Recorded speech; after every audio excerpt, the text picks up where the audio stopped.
তো আমরা সবাই এটা জানি যে নাইট্রোজেন পরমাণু তড়িৎ ঋণাত্মকতা হাইড্রোজেন পরমাণু অপেক্ষা বেশি। এই জন্য নাইট্রোজেনে আসবে আংশিক ঋণাত্মক চার্জ, হাইড্রোজেনগুলোতে আসবে আংশিক ধনাত্মক চার্জ।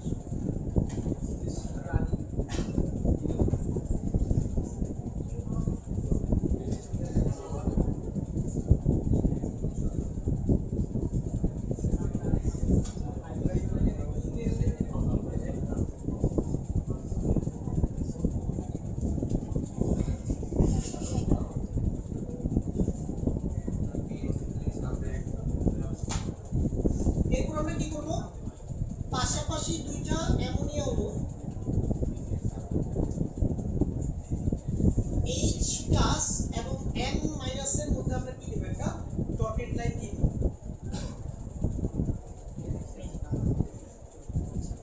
দিলাম একটা ডটেড লাইন। দেখো এই নাইট্রোজেনের বামেও হাইড্রোজেন থাকতে পারে কিনা, অবশ্যই থাকতে পারে। তাহলে বাম দিকেও একটা ডটেড লাইন যাবে,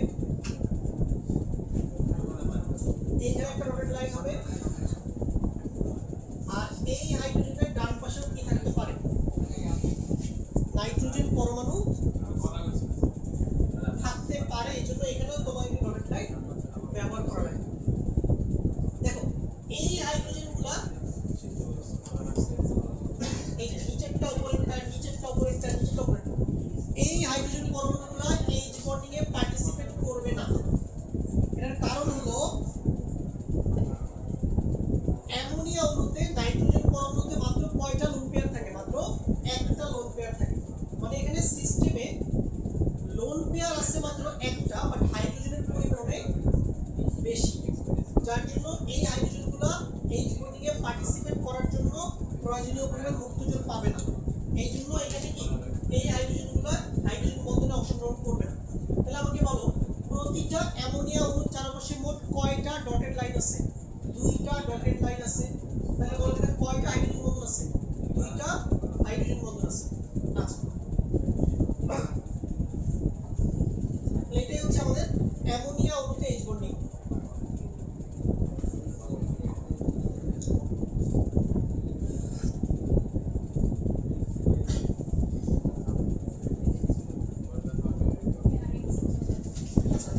বিষয় হচ্ছে প্রথমে তুমি পাশাপাশি তিনটা অ্যামোনিয়া অণু লিখবে, লেখার পর তুমি নাইট্রোজেনের হচ্ছে যে মাইনাস দিয়ে দিবা, সবগুলো নাইট্রোজেন মাইনাস দিয়ে দিবা, সবগুলো হাইড্রোজেনের প্লাস দিয়ে দিবা। এরপর পাশাপাশি H প্লাস আর N মাইনাস এর মধ্যে একটা ডটেড লাইন দিয়ে দিবা। এইখানে একটা ডটেড লাইন হবে, এইখানে একটা ডটেড লাইন হবে। আর দেখো এই নাইট্রোজেনের বাম দিকেও দেওয়া লাগবে, বাম দিকেও তো আরো অ্যামোনিয়া অণু থাকতে পারে। ওকে, যেমন এই হাইড্রোজেনের ডান পাশেও দেওয়া লাগবে, ডান পাশেও আরো অ্যামোনিয়া অণু থাকতে পারে, তো আমরা লিখে নিয়ে কিন্তু আছে। এই বুঝতে পারলাম, এটা সবাই ইজি। চলো নেক্সট ওয়ান, এই কথা বলো। চলো এবার আমরা দেখবো হাইড্রোজেন বন্ধনের শক্তিমত্তা। হাইড্রোজেন বন্ধনের শক্তিমত্তা আমরা দুইভাবে ডিসাইড করতে পারি। যদি আমরা একটা নির্দিষ্ট বন্ধন চিন্তা করি, একটা নির্দিষ্ট বন্ধন যদি আমরা চিন্তা করি, তাহলে আমরা দেখব যে ফ্লোরিন আর হাইড্রোজেনের মধ্যকার যে H বন্ডিং এটা সবচেয়ে স্ট্রং। তারপরে হচ্ছে অক্সিজেন এবং হাইড্রোজেনের মধ্যকার H বন্ডিং, এবং তারপরে হচ্ছে কি নাইট্রোজেন এবং হাইড্রোজেনের মধ্যকার H বন্ডিং। এর কারণটা কি বলি, এই ধরো তুমি যেভাবে লিখলাম নাইট্রোজেন অক্সিজেন ফ্লোরিন, এখানে আমি লিখলাম তড়িৎ ঋণাত্মকতা।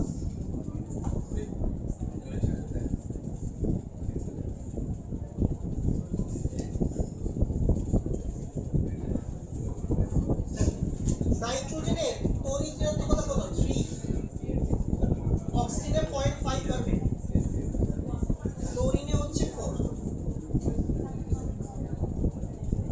অর্থাৎ ফ্লোরিন পরমাণুর ইলেকট্রোনেগেটিভিটি সবচেয়ে বেশি।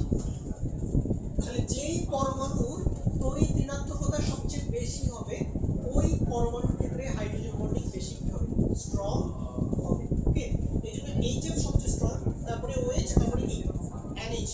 আচ্ছা কিন্তু যদি আমি সামগ্রিক যৌগ বিবেচনা করি, পুরো যৌগটাকে যদি আমরা একসাথে বিবেচনা করি, তাহলে আবার সবচেয়ে স্ট্রং কে? তাহলে আবার সবচেয়ে স্ট্রং হচ্ছে পানি, তারপরে এইচএফ, তারপরে কি? অ্যামোনিয়া। এটার কারণটা কি? এটার কারণ হচ্ছে, দেখো আমরা যখন পানির এইচ বন্ডিং স্ট্রাকচারটা দেখছিলাম গত ক্লাসে, দেখো এই এটা হচ্ছে পানির এইচ বন্ডিং স্ট্রাকচার। একটা পানির অণুর চারপাশে মোট ডটেড লাইন আমি কয়টা পাইছিলাম? 4টা ডটেড লাইন পাইছিলাম। মানে একটা পানির অণুর চতুর্দিকে মোট হাইড্রোজেন বন্ধনের সংখ্যা কত? 4টা। তার মানে এখানে হাইড্রোজেনের বন্ধনের সংখ্যা অনেক বেশি।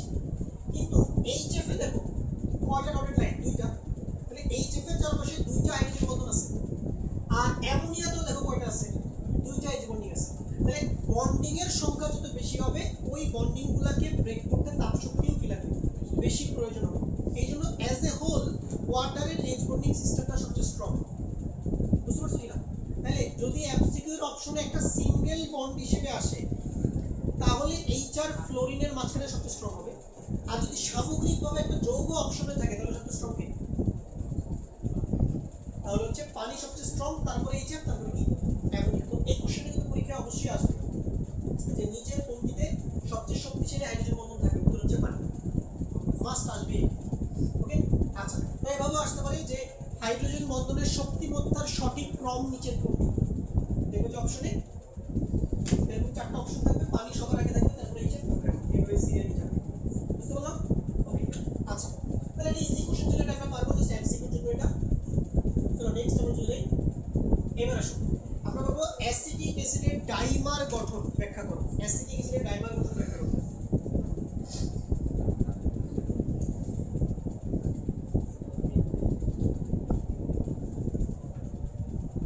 দেখো এটা,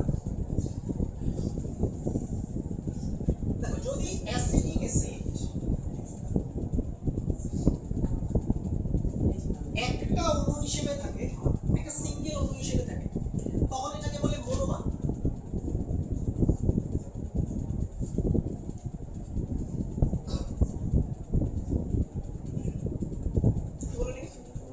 মোনোমার। কিন্তু যদি অ্যাসিটিক অ্যাসিডের দুইটা অণু একত্রে থাকে, তাহলে যদি এটা হয় CH3COOH2, তখন এটাকে বলে ডাইমার।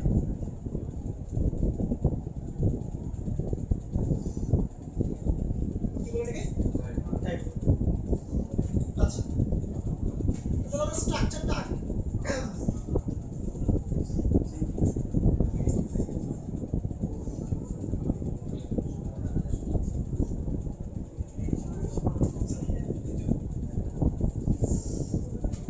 এটা হচ্ছে আমাদের অ্যাসিটিক অ্যাসিডের একটা অণু। এটা আমরা অ্যাসিটিক অ্যাসিডের আরেকটা অণু আঁকি।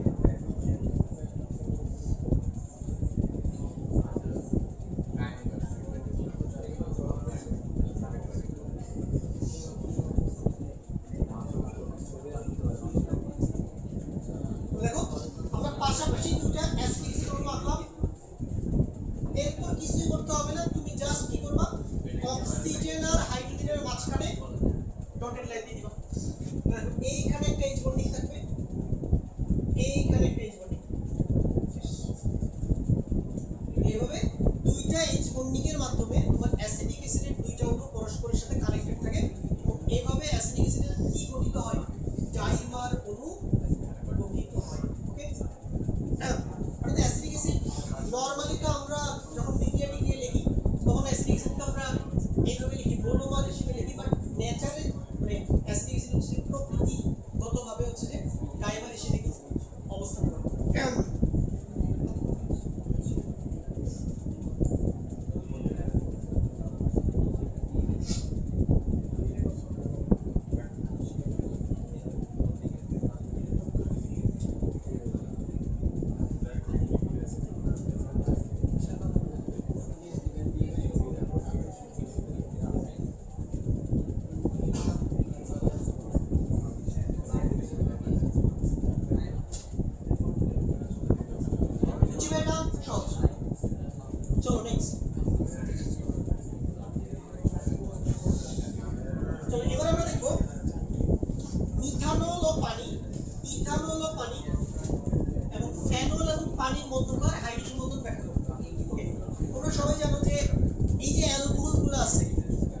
অ্যালকোহল, অ্যালকোহলগুলো কিন্তু সমুদ্রী যৌগ, কিন্তু তারপরেও অ্যালকোহলগুলো কিন্তু পানিতে অতিমাত্রায় দ্রবণীয়।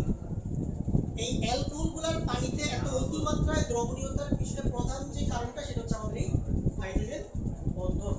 তো চলো কিভাবে এগুলো লিখে। সবার প্রথমে আমরা মিথানল এবং পানি লিখব। এটা লেখার নিয়মটা কি দেখো, তুমি যে কাজটা করবা, তুমি মিথানলের একটা অণু লিখবা, এই যে এভাবে। মিথানলের সঙ্গে কি, মিথানল কি এক কার্বনের একটা অ্যালকোহল, সঙ্গে হচ্ছে CH3OH মিথানল। তাহলে মিথানলের তুমি একটা অণু লিখবা আর পাশে পানির একটা অণু লিখবা।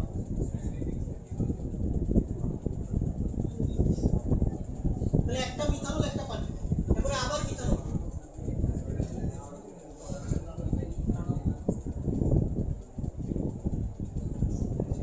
তিনটা লিখলেই হবে।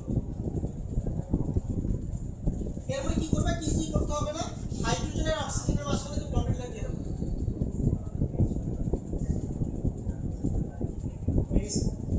বাম পাশেও আছে, বাম পাশেও আছে, এটা তোমার ডান পাশেও আছে।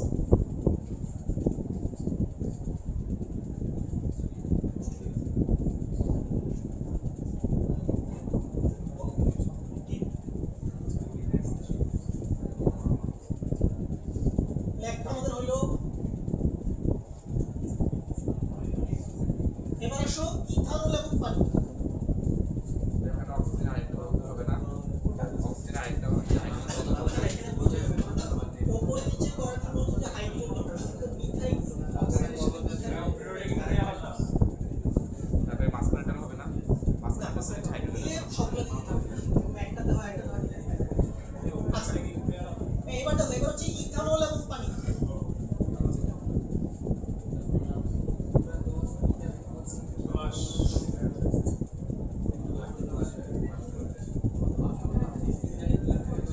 তাহলে বলো ইথানলের সঙ্গে কি, C2H5OH।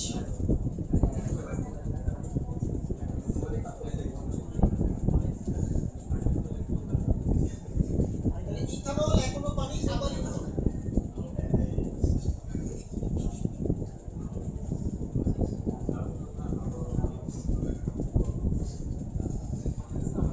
দেখো ডটেড লাইন দিয়ে দাও, এই যে দিলাম একটা, একটা।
আছে ভাই আপনার চ্যানেলে ভাই আমি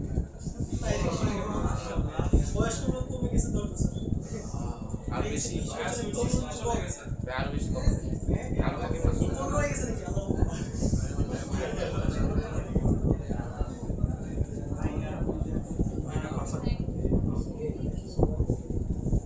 যাই হোক বয়স কম থাকলেই ভালো হয় ঠিক আছে চেহারা তার উপর দরকার আছে অনেকে দেখবেন যে 25 বছর বয়সী লাগতেছে আট ঠিক আছে অনেকে দেখবেন যে 20 বছর বয়সী লাগে হচ্ছে বুড়া বেটা ঠিক আছে আমার শব্দ ছিল অত্যন্ত ভাই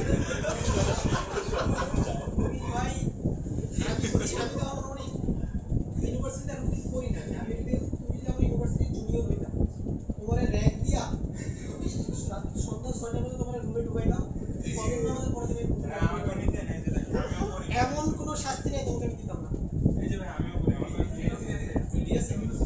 তোমার দিয়া প্রথম তোমাকে হাওয়াই চাওয়ার এইভাবে 1 ঘন্টা এরপরে তুমি বলছো এবার মুরগি ডান্স দাও ঠিক আছে মুরগি ডান্স এরপরে বলতাম যে তুমি আমাদের ক্রিকেট ব্যাট নিয়ে সাকিব আল হাসানের মতো ব্যাটিং দেখাও ঠিক আছে এরপরে হচ্ছে একটা আজিজের গান আছে একটু যে একটু ট্রান্সজেন্ডার একটা লোক আছে আজিজের গান ছেড়ে দাও বলবে তুমি নাচো আরে দেখছিস না স্টাম নিয়ে দাঁড়াইছিলাম ভাই ঠিক আছে কেউ হাবিজাবি করবো ভাই না মায়ের মনে হয় মারার ভান করছে ঠিক আছে আমাকে রাখছিস না আমি আসলে র্যাক খাইছি বাট আমি এর আগে একটু কম খাইছি আমার শারীরিক গঠনের কারণে বড় ভাইরা বলে না তোর র্যাক দিল থাক ঠিক আছে ছেড়ে দিছে আমার তবে হালকা পাতলা র্যাক তো খাইছি যেমন আমাদের র্যাকের সবচেয়ে বিষয় হচ্ছে পরিচয় দেওয়া মানে পরিচয় দিতে হবে এই যে পরিচয়ের নিয়মকে এমনি তোমাকে দাঁড়াইতে হবে বড় ভাইদের সামনে স্কুলে প্যারেন্ট করা এভাবে দাঁড়াইতে হবে তারা নাম বলতে হবে ইউনিভার্সিটির নাম বলতে হবে কলেজের নাম বলতে হবে স্কুলের নাম বলতে হবে কোন হলে তুমি একা তুমি বলবা তোমার যদি পরিচয় কোথাও একটু ভুল হয় তোমাকে পরিচয় আবার প্রথম থেকে দিতে হবে বুঝছো মনে করো প্রথমত আমি পরিচয় দিয়েছি অনেকে তো প্রথম মনে করো প্রথম 5-6টা বাক্য সে ঠিকঠাক মতো বলছে 6 নম্বর মানে যেটা লাস্ট বাক্য ওইখানে যে ভুল করছে আবার শুরু থেকে পরিচয় দাও তো পরিচয় একজনের কাছে দিবে না ডিপার্টমেন্টে যদি 60 জন বড় ভাই থাকে 60 জনের কাছে যে আলাদা আলাদাভাবে পরিচয় দিতে হবে 60 বার যদি আবার ভুল করার সংখ্যাটা 70 প্লাস হয়ে যাবে বলে মানে বুঝলে না মানে তুমি পরিচয় দেওয়ার কিছু নিয়ম আছে স্টেপ বাই স্টেপ পরিচয়টা দেওয়া হয় যদি একটু ভুল করে পরিচয় শুরুতে বা মাঝখানে তোমাকে আবার শুরু থেকে পরিচয় দিতে হবে এই যে সায়েমের জন্য ও তো মনে করো ওরা যদি ক্যাম্পাসে বড় বড় পায় পরে মানে ওরে ওর প্যান্ট শার্ট খুলে নেই মানে ওর অস্তিত্ব থাকবে না কারণ ওর কথাবার্তার ধরনের একটু সমস্যা আছে তোমার সে বাক্য চয়ন এইগুলা কিন্তু তোমার ঠিক করতে হবে ঠিক আছে তুমি যে বাক্য চয়ন করে এগুলো আমরাও করছি এটা অস্বীকার করো না আমরা তোমাদের থেকে আরো খারাপ বাক্য চয়ন করছি বাট কথা হচ্ছে যে তোমাকে বুঝতে হবে কোন সিচুয়েশনে তুমি কোনটা বলবা তুমি এখানে ক্লাসরুমে ভরা ক্লাসরুমে এতগুলো মেয়ে তোমার সামনে তুমি তোমার নিজের তো শব্দ একটু সতর্ক হওয়া উচিত শোনো তুমি যদি শোনো তুমি যদি এই কথাগুলো তুমি আমার বাসায় এসে আমারে বলো আমি বলবো যে ঠিক আছে তুই দোস্ত চল মজা করি কোনো সমস্যা ঠিক আছে বাট সিচুয়েশন আর কি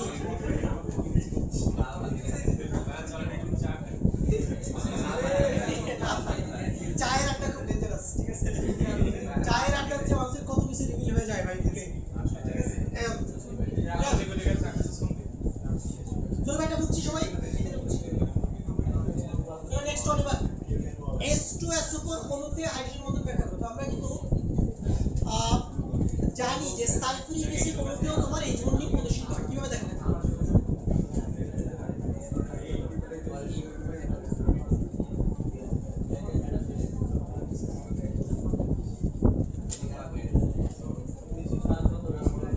সব চুপ হয়ে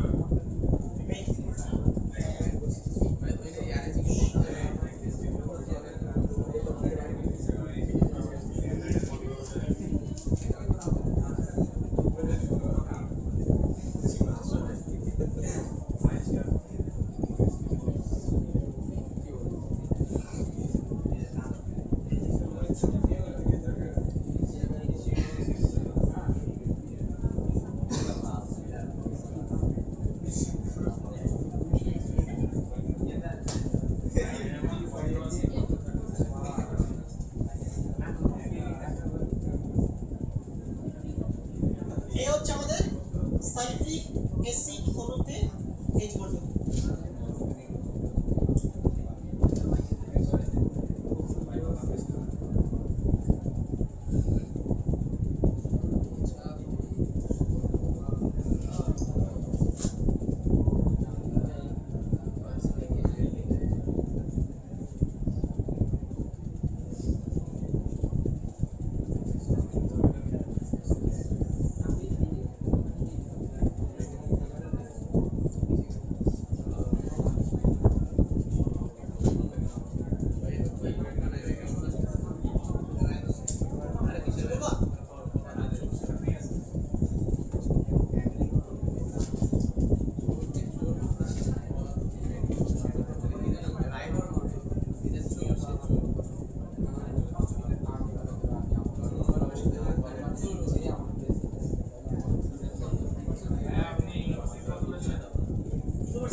তোমাদের থেকে আমি 13 বছর বড়।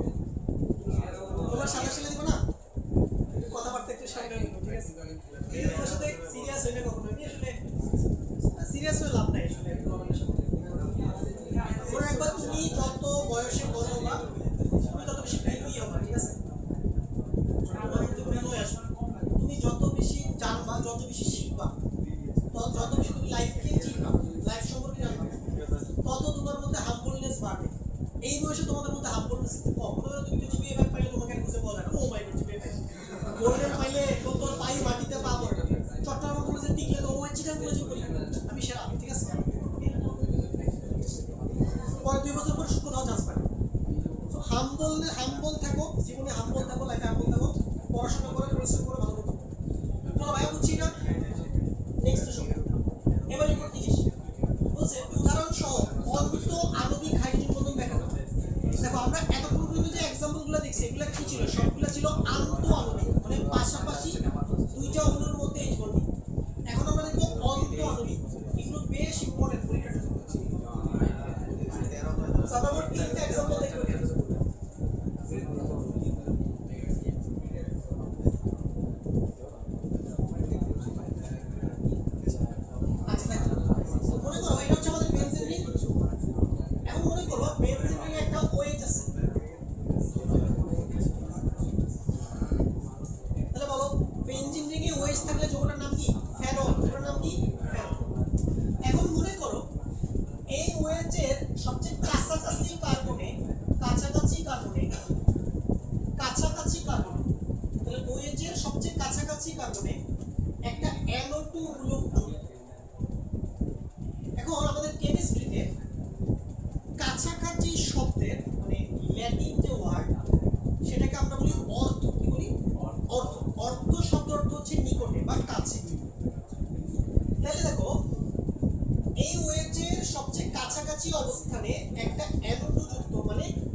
ভিতরে, অণুর ভিতরে। আগেরগুলো কি ছিল? পাশাপাশি দুইটা অণুর মাঝখানে। তুমি দেখো এটা H2 সুপারের একটা অণু, এটা H2 সুপারের আরেকটা অণু, তাহলে দুইটা অণুর মাঝখানে ডটেড লাইন। তাহলে এখানে দেখো একই অণুর ভিতরে কি ডটেড লাইন। বুঝতে পারছি? এই জন্য এই টাইপের এই বন্ডিংকে কি বলে? অন্ত আণবিক হাইড্রোজেন বন্ধন। আর উদাহরণ কি? অর্থ নাইট্রো ফেনল। অর্থ নামকরণ কেন করা হয়েছে বলো? কারণ অ্যানোডটা OH এর সবচেয়ে কি কাছাকাছি কার্বনে যুক্ত, আর কাছাকাছি শব্দের ল্যাটিন ওয়ার্ড কি? অর্থ। ঠিক আছে, অর্থ। আচ্ছা, এটা গেল। এবার নেক্সট আসো, নেক্সট एग्जांपल।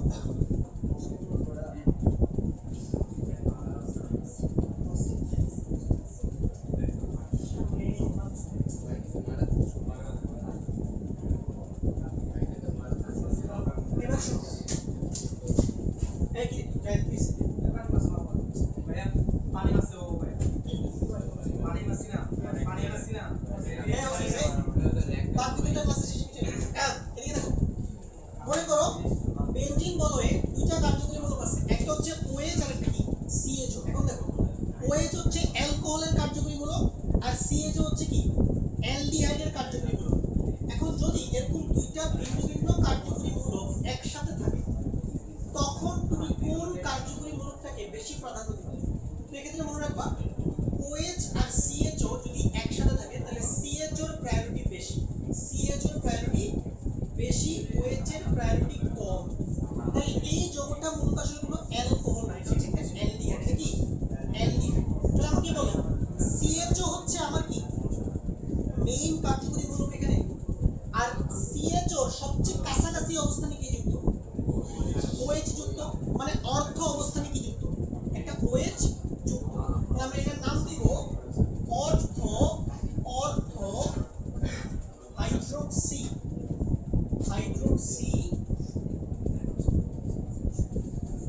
আর বেনজিন নিয়ে যদি CHO থাকে তখন যৌগটার নাম হয় বেনজালডিহাইড।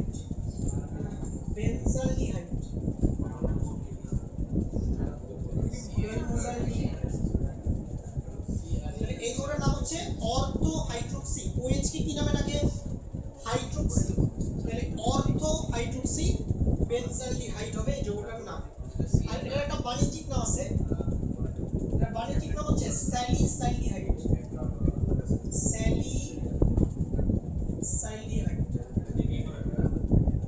এটা একটা যৌগ, একটা লিকুইড। এগুলো আসলে তুমি সেকেন্ড ইয়ারে উঠে করতে পারো। মানে এই কার্যকরী মূলকগুলোর একটা তালিকা আছে যেখানে কোনটার প্রায়োরিটি বেশি কোনটার প্রায়োরিটি কম এগুলো এখান থেকে বোঝা যায়। এখন আসলে এটা মাথায় রাখতে হবে। এগুলো অর্গানিকের পার্ট। এটা স্ট্রাকচার দেখো, এটা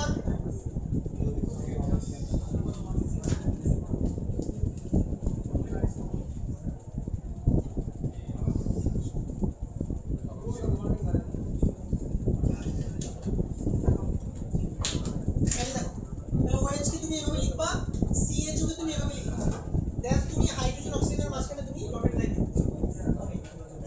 তাহলে হয়ে গেল আমাদের অর্থ আণবিক হাইড্রোজেন বন্ধন।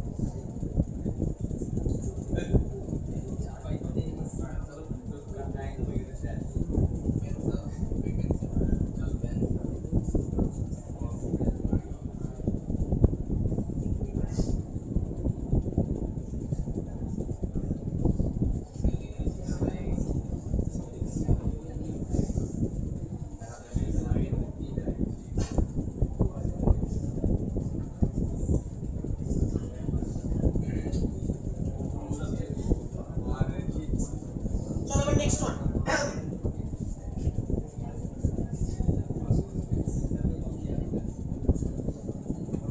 ধরো এবার বেনজিনে OH আছে আর এখানে একটা COOH আছে।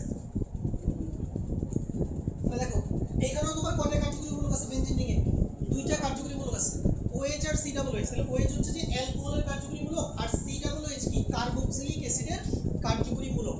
তাহলে প্রশ্ন হচ্ছে কোনটার প্রায়োরিটি বেশি? তো এক্ষেত্রে হচ্ছে কার্বক্সিলিক অ্যাসিডের কার্যকরী মূলকের প্রায়োরিটি বেশি। তাহলে এই যৌগটা মূলত কোনো অ্যালকোহল নয়, এটা হচ্ছে একটা অ্যাসিড। এখানে OH-টা জাস্ট একটা পার্শ্ব শিকড় হিসেবে অবস্থান করছে। তাহলে এই যৌগের নাম কি হবে বলতে পারবা? দেখো তাহলে বলো তো OH-টা কোন অবস্থানে যুক্ত? অর্থ অবস্থানে না, মানে C ডাবল এইচ এর সবচেয়ে কাছাকাছি কার্বনে ওএইচটা যুক্ত, তাহলে ওএইচটা কিন্তু এবারও অর্থ অবস্থানে যুক্ত, তাহলে এই যৌগটার নাম হবে অর্থো hydroxy, অর্থো hydroxy, অর্থো hydroxy, অর্থো hydroxy, অর্থো hydroxy. দেখো সি ডাবল এইচ কে একটা অ্যাসিড না, এটা একটা অ্যাসিড, এই অ্যাসিডের নাম হচ্ছে benzoic acid, benzoic, benzoic.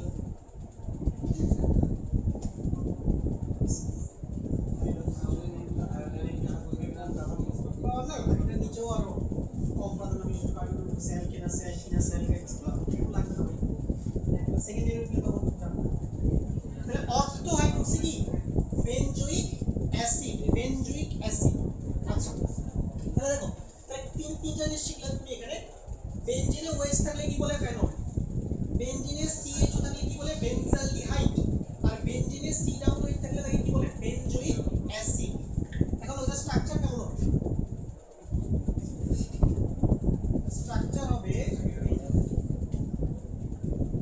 OH, আর এখানে হবে তোমার সি ডাবল বন্ড ও,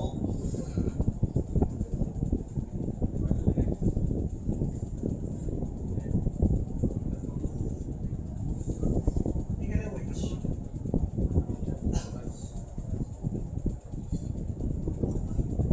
অক্সিজেন আর হাইড্রোজেন আসলে ক্লোরিন অ্যাসিড।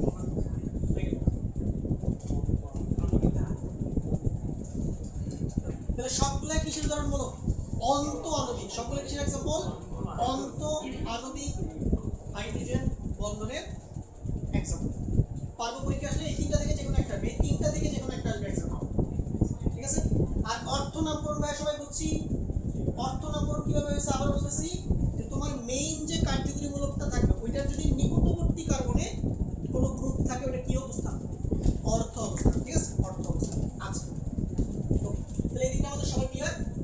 নেক্সট আসো, আজকে লাস্ট যেটা পড়া আজকে আমাদের শেষ, এটা হচ্ছে কপার সালফেট ডট 5 অনু পানির অণুতে কি কি বন্ধন আছে তা ব্যাখ্যা করো।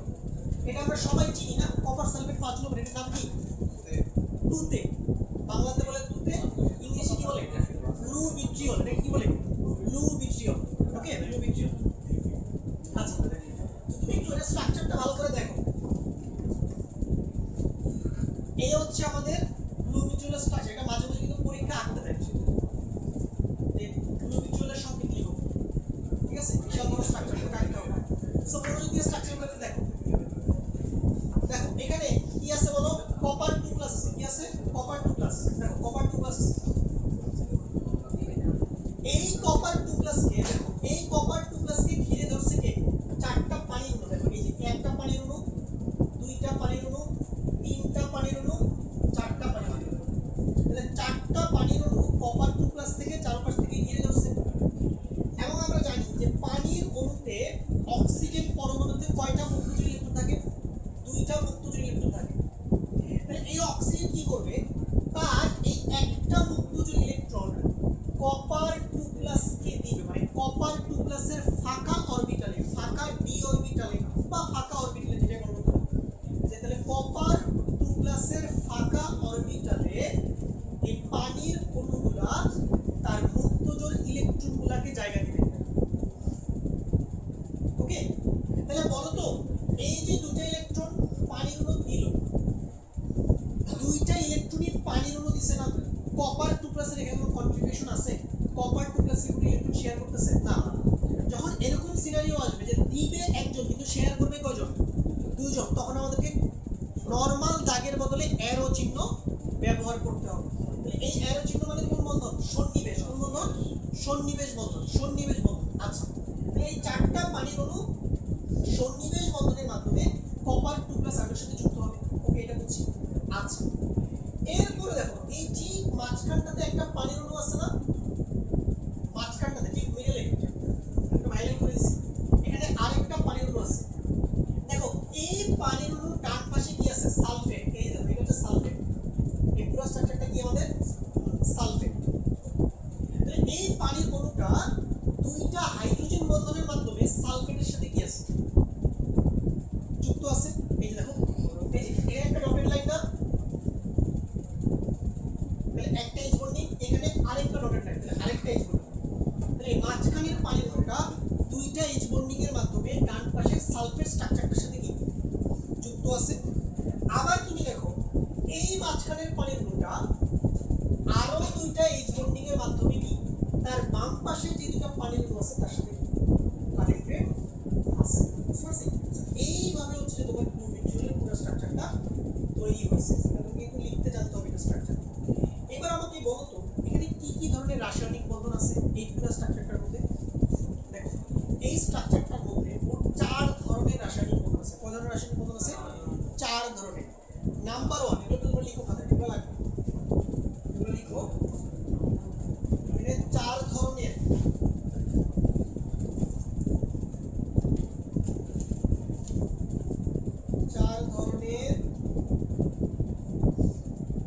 রাসায়নিক বন্ধন।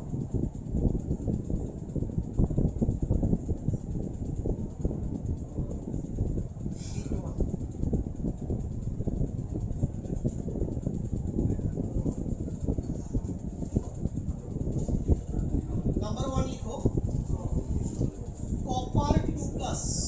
কপার 2 প্লাস ও সালফেটের মধ্যে, দেখো কপার 2 প্লাস ও সালফেট এই দুজনের মাঝে আছে আয়নিক বন্ধন।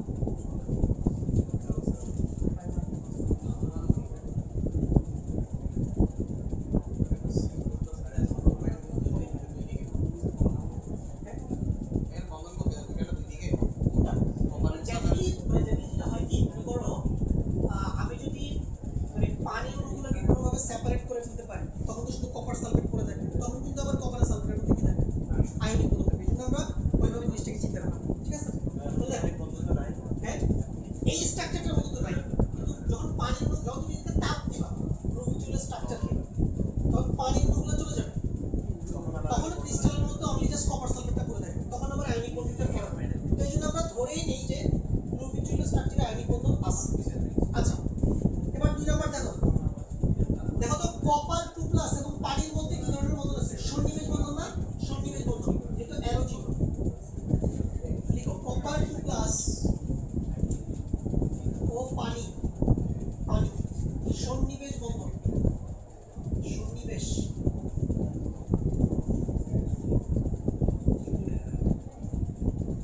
3 নাম্বার, 3 নাম্বার দেখো, দেখো এখানে হাইড্রোজেন বন্ডিং আছে না? বলো তো হাইড্রোজেন বন্ডিং কি কি আছে?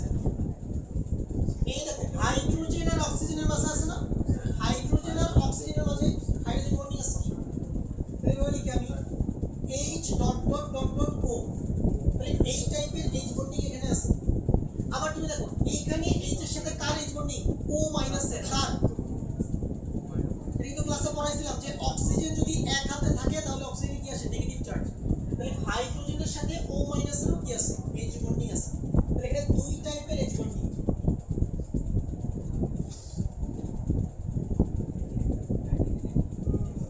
এগুলো হচ্ছে আমাদের H বন্ডিং। হ্যাঁ, দুইটা H বন্ডিং, ঠিক আছে? তাহলে এইটাও H বন্ডিং, এইটাও H বন্ডিং, এগুলো হচ্ছে H বন্ডিং।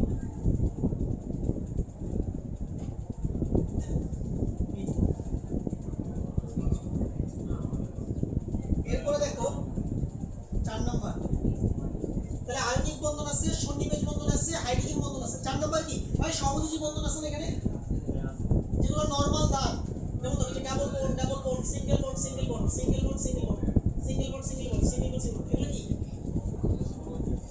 নরমাল সহযোগী বন্ধন।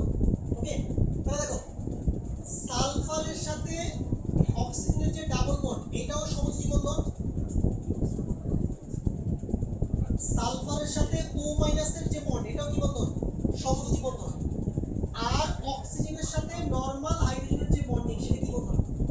সহযোগী বন্ধন। এখানে এই 3 ধরনের কি আছে? সহযোগী বন্ধন আছে। এগুলো হচ্ছে সহযোগী।